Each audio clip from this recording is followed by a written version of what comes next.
The White Sox lack of power has been exposed by the Blue Jays. That's why I might have to reconsider my position on trading Mike Tauchman and Adrian Houser. And let's discuss on today's episode of Locked On White Sox.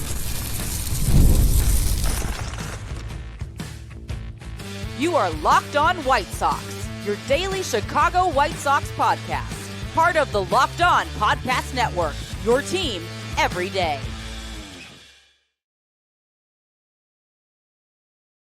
Hello, I'm your host, Todd Welter, a lifelong Sox fan and contributor for SouthsideShowdown.com, part of the FanSided Network, and also I've covered Major League Baseball for outlets such as the Associated Press.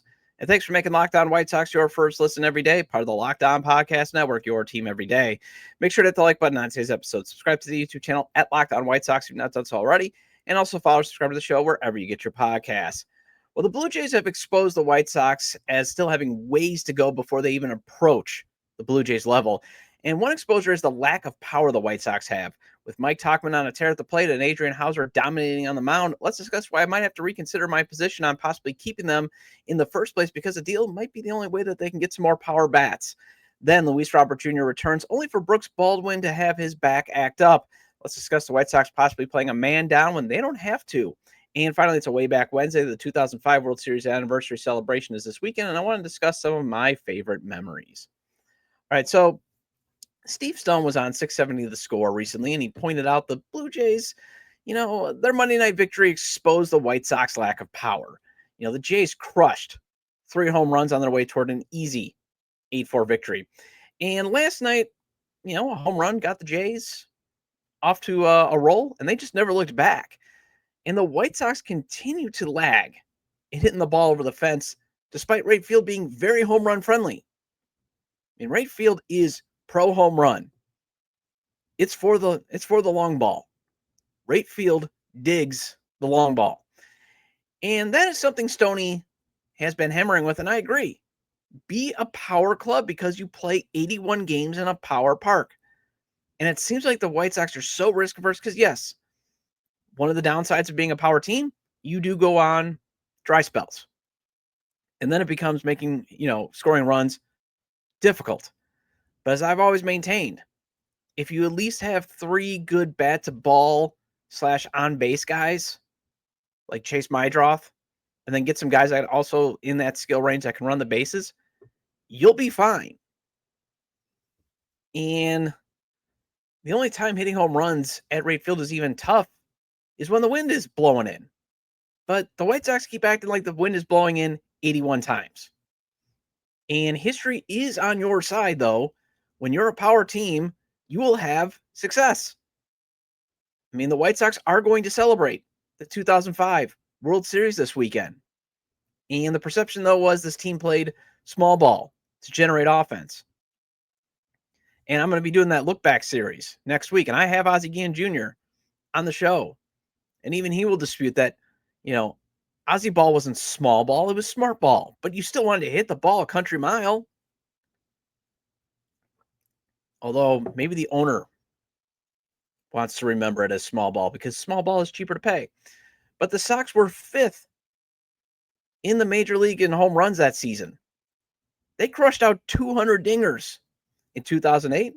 They were 1st in the league with 235. They won the AL Central. 2000, they hit 216. They won the AL Central. In the aughts, the White Sox had just 2 losing records. And those were the 2 seasons where they failed to hit 200 home runs. And they still hit 190 in 2007 and 184 in 2009. Only the 1993 AL West champions hit less than 200 home runs and still won the division.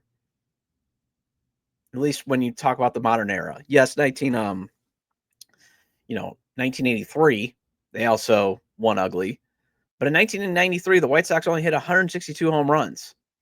But that was at the time when not every player was starting to juice, and the pitching was a little bit better. Because you just had the expansion of the Rockies and the Marlins. You didn't lose additional pitching talent when the Diamondbacks and the Rays joined, which really strained pitching for a little bit. And then add in the juiced ball era, the juicing era. So go get some power, Chris Getz. And it does sound like he's interested. However, home runs, they cost money outside of, like, say, putting a guy at first base. So I'm not expecting a spending spree. Instead, power bats will likely have to be drafted, and you might have to bundle Mike Tauchman and Adrian Houser to get those power bats. Because while Mike Tauchman's on a tear, he is 34 years old, and he's never had a double-digit home run season. And Adrian Houser has had 8 amazing starts.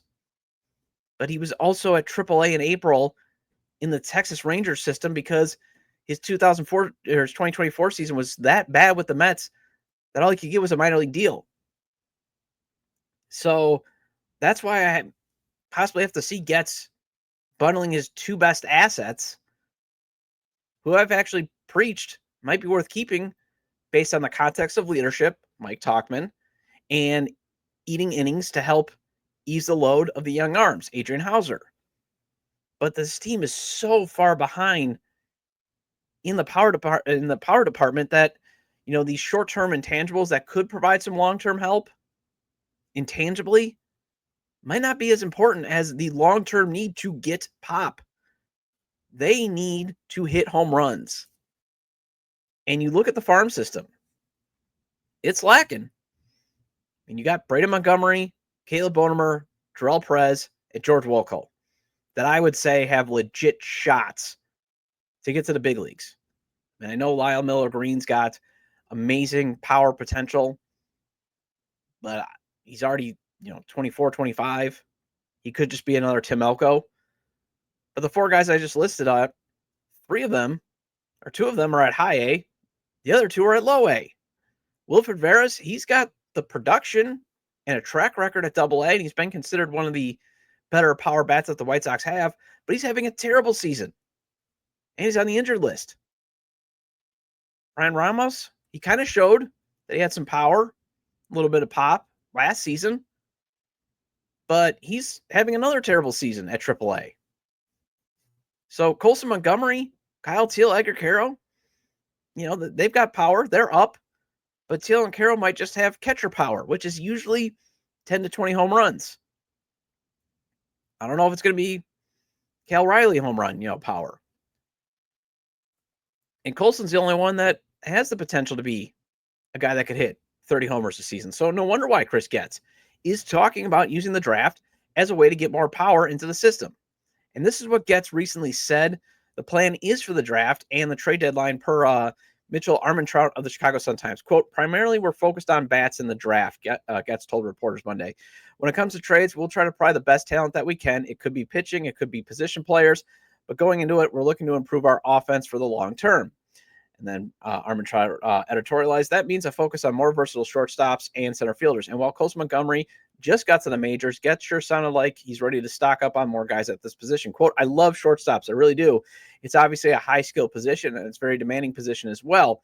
If they're able to handle the responsibilities of shortstop, they're likely to be able to handle the responsibilities of other positions around the field. End quote. Chris Getz gets it. He sounds like a man who actually gets it. And this should be the team's draft strategy. Every big league team should have that strategy. Draft up the middle because, again, the positional versatility, the athleticism usually involved, and also that's where the ball tends to go. And I understand where Getz, though, is coming from if he has to settle for a pitcher at the deadline because he only has so many limited trade assets. But while I did question bundling Eric Fetty, Tommy Pham, and Michael Kopech all together in one trade, it did get Miguel Vargas, who is tied for the team lead in homers with 10. Although, please stop turning into a pumpkin, Vargas. Get back to being awesome. He has 4 hits since June 21st. But Mike Tauchman, he is on a heater, 364 average and an 840 OPS so far this month. Houser's had 8 outstanding starts, and you can also leverage that Tauchman has club control next year. So if Getz can get a team to agree to give up a 50 to 60 power grade bats prospects, and bats would be great prospects plural, I make that deal. Well, Luis Robert Jr. came out the 10-day IL, but then Brooks Baldwin's back is tightening up on him. He's supposedly day-to-day, but we heard that with Robert Jr.'s hamstring initially before he went on the IL, and the same with Jonathan Cannon's back. So let's discuss if Baldwin's back is the continuation of another terrible trend after the break on Locked On White Sox.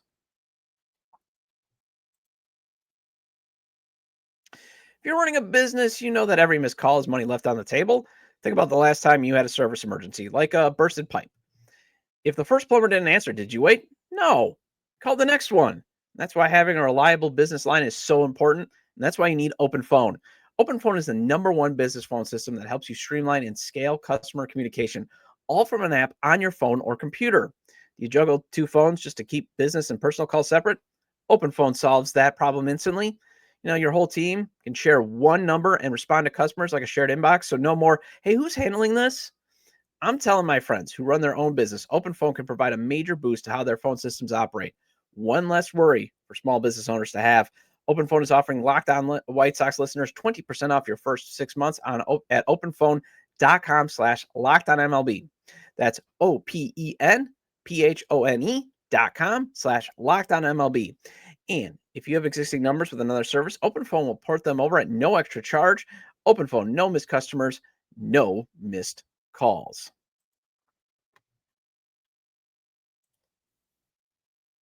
Welcome back to Locked On White Sox. I'm your host, Todd Welter. Again, make sure to hit the like button on today's episode and recommend to your fellow Sox fans to subscribe to the YouTube channel at Locked On White Sox if they've not done so already. And if you can't get the show on YouTube, Locked On White Sox is available on all major podcast platforms.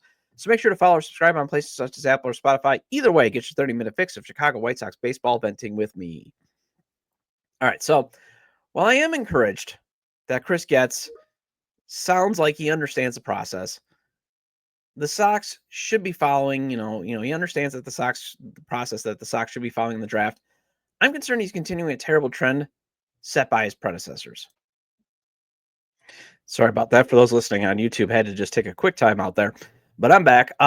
So the continuing trend set by his predecessors is they might be playing a man down when this team doesn't have to. I mean, as I'm recording this, let's go to the Twitter machine to make sure Brooks Baldwin is not in the lineup today.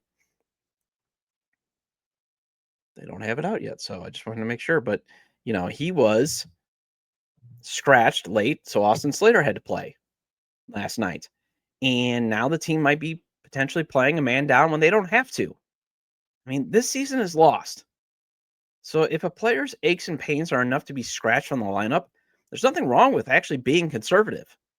There's nothing wrong with actually overreacting. You can put Brooks Baldwin on the 10-day IL, for example. And I know there's a conspiracy theorist that are like, well, he's going on the IL, so you can just give Luis Robert Jr. more playing time. Well, to showcase him. Well, when it comes to the defensively playing center field, I'd still rather have Luis Robert Jr.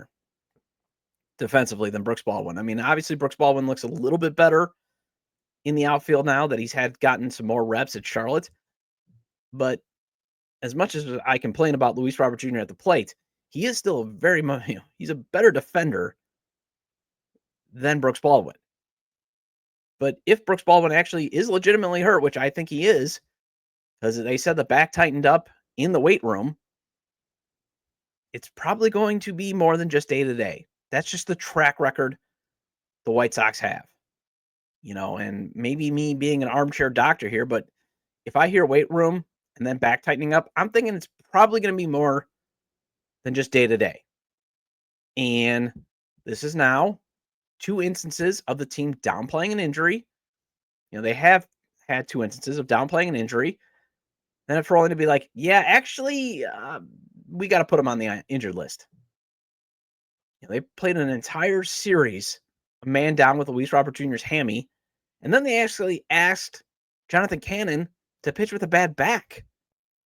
You don't need to do that in the lost season. You could actually put them on the injured list. I mean, the book is out on Luis Robert Jr. He is injury prone. You're never going to change that, Chris Getz. There's always going to be the negotiation reply from any contender that's saying, he's always hurt. I'm not going to even give you one of my top 5 prospects. I'm sorry. That is what it is. So if his hammy was, hurt, they should have put him on the IL. Even if it's bringing up Tristan Gray, I know the replacement options are not great, but I'd rather have a full 26-man roster available and still, instead of playing a man down. You're that bad. You have no margin for error. So you can't even think like, well, we'll beat them with our 25. No, you can barely beat anybody with your full 26. And you're not babying these players if they have a strain that requires an IL stint. you should actually be protecting them, especially Brooks Baldwin and Jonathan Cannon. If Brooks Baldwin is supposed to be your super utility player of the future, your Larry 2.0, why risk a back issue? Give him the 10 days of rest, especially with the All-Star break coming up. Although I can see them, the All-Star break's coming up, using that as a crutch. So the other reason why I'm discussing it is it's the perception of this team still looking foolish. It's the perception of an organization that has not earned the benefit of the doubt. So when you see, if you basically are telling us, well, we just want to see how the player's body responds, and then a few days later, well, injured list, yeah, that just furthers not getting trust back from your fans.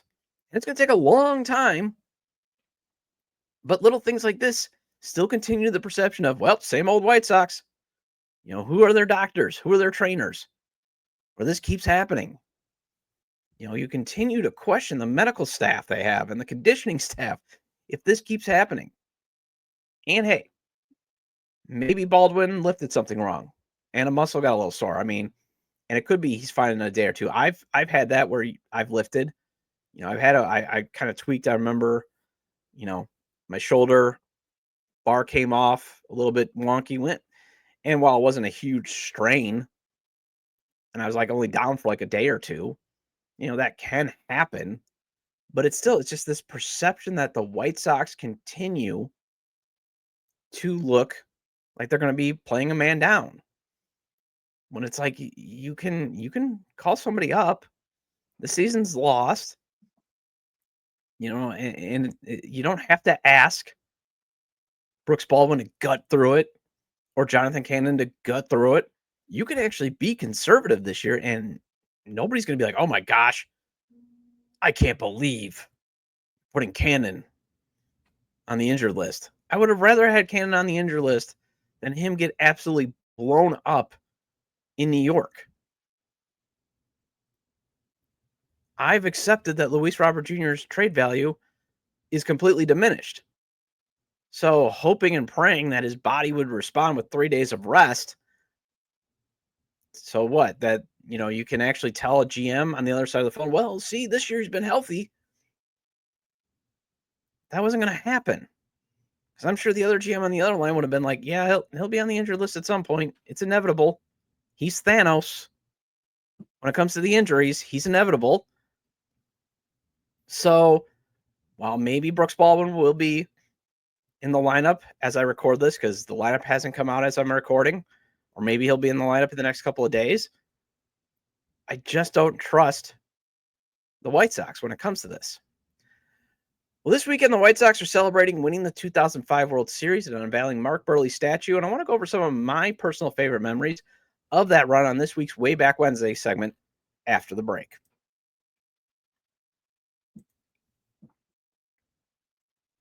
Summer sports are in full swing, and whether you're all about baseball under the lights, golf on the green, or high-stakes soccer action, FanDuel is the best way to make every game even more exciting. You're already following the action. Why not make it a little bit more thrilling? With FanDuel, you can get in on the game while your friends are getting sunburned at the beach. FanDuel's traditional money lines, spreads, and over-unders, they're fun to play. But I always maintain, if you want to win big or at least double or even triple your money, then go with FanDuel's parlays, props, and futures. So, for example, the Dodgers and the Tigers, they're the popular pick to win the World Series, but they're still at a plus number. The Dodgers are plus 220 to win the whole thing. So if you put $10 on them winning it all and they do repeat, you can at least double your money. The Tigers, they're at plus 700, so $10 down, and they go all the way. You just won $70. And if you still have love for Garrett Crochet, he is plus 700 to win the Cy Young. So that's another potential $70 in your pocket. New to FanDuel, new customers can bet just $5 and get $150 in bonus bets if your first bet wins. Open the FanDuel app today or visit FanDuel.com/lockedon to get started.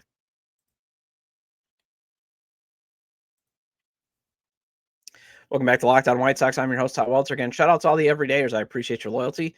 Please hit the like button on today's episode and recommend to your fellow Sox fans or baseball fans friends to subscribe to the YouTube channel at Locked On White Sox, or wherever they get their podcasts, as this show is available on all major podcast platforms. All right, so full disclosure, so I like to be honest with you guys. I am going on vacation on Friday through next Saturday. I'm going to melt at Disney World, although it's going to be worth it. My daughter loves the Disney princesses. She's at that perfect age where Disney is that amazement world for her. And my wife, she loves, Disney. So it's definitely going to be worth it. We got a good deal too on lodging. So, sweating will be worth it. So while I'm gone on Friday, I do have a crossover edition with Locked On Guardians host Justin Latta. We're going to talk, we're basically going to give a preview of the draft as him and co-host Jeff Alice are actually Locked On's draft gurus. Jeff just wasn't available. He's actually preparing for a draft show. I think we're having a draft show. I think that's the plan. Or at least he's going to be recording a ton of shorts and analysis that you will see also on Locked On White Sox. And they're very objective in their draft analysis. And we're also going to compare both teams' future ownership and go over how the Guardians actually might ruin the White Sox hope of getting a decent trade return at the deadline. So I got you taken care of on Friday. And then next Monday through Friday, we're going to have a special look back at the run of the World Series. On Monday, I got conversations I had with CHSN's Chuck Garfien, WBBM's Rob Hart, and SouthsideSox.com's Brett Ballantini. They're going to talk about what it was like to cover that team. On Tuesday, CHHO's Adam Hogue, I know he's more of a Bears guy, but he is a diehard White Sox fan. I'm also going to have from the 108.com's My Sox Summer and CHSN's Gabe Ramirez. They're going to talk about their memories, especially Adam and My Sox Summer. They both lived out of town while this was going on. And there was a time where you didn't have Twitter. So it was kind of hard to follow your favorite team if you did not live in Chicago. On Wednesday, former host of this show and CHGO's White Sox podcast host, Sean Anderson, and SoxOn35th.com founder and owner Joe Binder. They're going to talk about how it was like to grow up rooting for the championship squad. On Thursday, former hosts of this show, Herb Lawrence and Nick Morawski, they're going to share their memories. And then finally on Friday, I got Ozzie Guillen Jr., Troisi from the 108.com, and Bez from OnTapSportsNet.com. They're going to talk about how it was, celebrating the World Series, whether you're Ozzie Guillen Jr., celebrating with the team and in the clubhouse and actually getting to hold the World Series trophy, or Troisi and Bez, they were actually in the Chicagoland area. So I got a lot of cool things, hopefully, that you're going to enjoy. Hopefully you're going to enjoy looking back fondly. And it's been great just looking back at the time.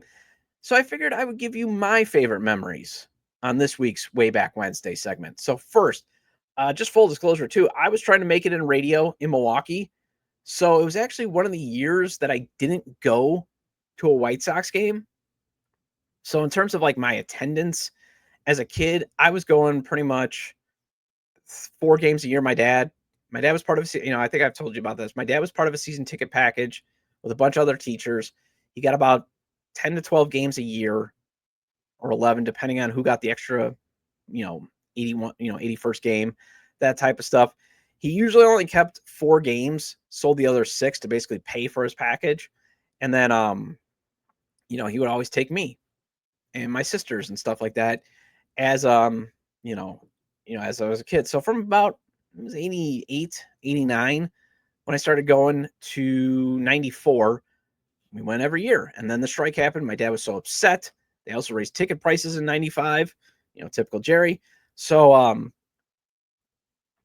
we stopped going for a few years. And then I was going on a streak, I think from 99 to 2004.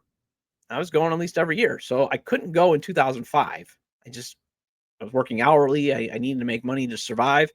So I didn't go. So I go in 2006.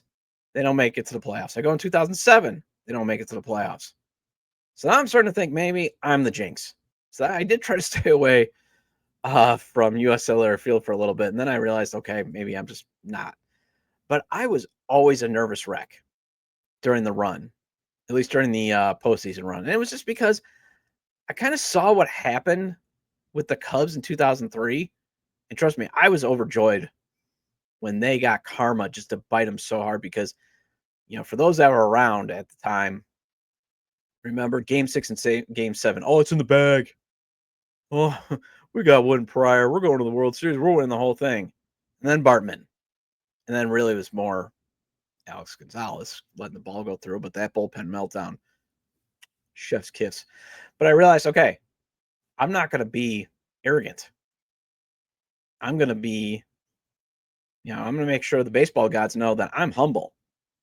And also, I saw the heartbreak in 1993 and 2000.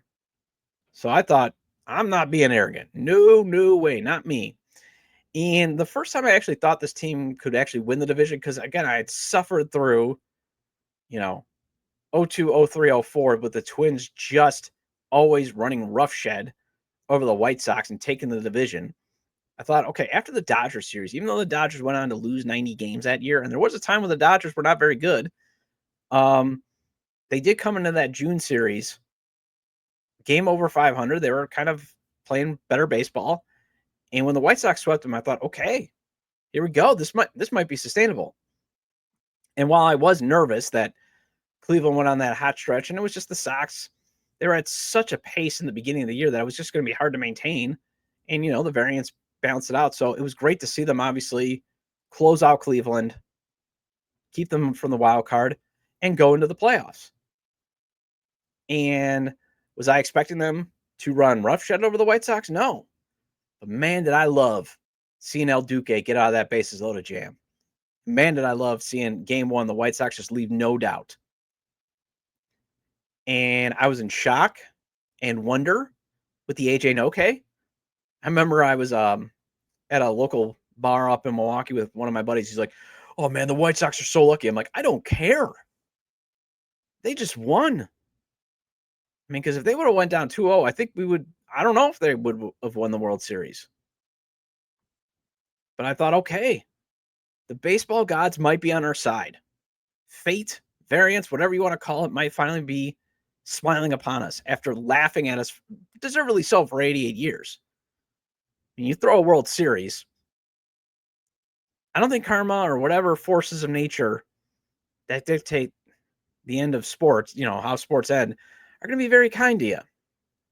And honestly, I think I screamed so loud when the White Sox game won that you could hear me on the radio through soundproof glass at 620 WTMJ, because I remember for some reason that night, I was, I worked Sunday nights, and for some reason they had scheduled a sports talk show with our weekend hosts after a Packers game. I don't know why they did it, but they did. And it was on until I remember 11 p.m. So I remember basically you could hear me every time the White Sox did something in that game one. You could hear me over the radio because I was just like, yeah, it's going nuts. I stayed up and nearly drank a half a 30 pack of Miller High Life in game 3. It's just, I just kept pacing back and forth to the fridge during that marathon, because what was driving me nuts was the White Sox pitchers just kept, they went from attacking to just finessing and trying to hit off the corners, and the Astros hitters were like, I'm not swinging at any of this stuff. And I just remember being so nerve-wracked that I just kept going to the fridge. And I was on the phone with my best friend who was living in Terre Haute, Indiana at the time. So I remember, that game went till 1 or 2 o'clock. And I remember my roommate, he came home late, and he comes down. He's like, are you drunk by yourself? I'm like, no, man, I got my buddy on the phone. And he was doing the same thing. It was kind of a nervous joy. And when Jeff Blum hits a home run and Mark Burley comes in after having a few beers to get the save, whew, okay. And I jumped for joy after game 4. Couldn't believe it. Although I think I've said on episodes that everydayers might remember, I learned a lot about myself in terms of I actually don't have a ton of White Sox friends, because I was watching the game with my buddy from, we graduated together, and I was in his apartment. He was still living on Marquette's campus, and he was a Cub fan. So the only reason why I was listening was basically so I didn't have to watch it alone. I remember jumping into his lap and him just being like, okay. I just never thought I would see the day. And yet 88 years of just tragedy was over. I call it tragedy. The curse was broken. And for the time, the Sox were not the second team in the second city. And that's one of the reasons why I kind of get mad with ESPN trying to act like it never happened, as it just totally disrespects how dominant the White Sox were. I mean, they went 11-1, swept the defending champs, 4 straight complete games to close out the Angels in the ALCS, and then dispatched Houston in 4 when they had Roger Clemens, Andy Pettitte, and Roy Oswalt. You'll never see a team win a World Series like that. And there should be a 30 for 30. Instead, it gets erased to just fit a narrative. But we know what happened, and it'll be celebrated. Will the White Sox win another World Series in our lifetime? Well, that wraps up this edition of Locked On White Sox. Thank you for making Locked On White Sox your first listen today. For your second listen, check out the all-new Locked On MLB Game Night. Every game, every night, all season long, get local analysis on a national scale. Find MLB Game Night on Locked On MLB on YouTube, wherever you listen to your podcast. I'll be back tomorrow with Sam Phelan of SouthsideShowdown.com and of Survivor fame to go over who's left in the minors that's worth monitoring. Feel free to leave comments about today's discussion regarding the White Sox needing to trade Mike Tauchman and Adrian Houser to get some more power in their prospect system. The Sox possibly continuing a trend of playing a man down when they don't need to. And this week's Way Back Wednesday. You can leave these comments at the episode page on YouTube, X, formerly Twitter, at ToddJDub or at Locked On Sox, or you can email me at LockedOnWhiteSox@gmail.com. Have a great day. I'll see you tomorrow.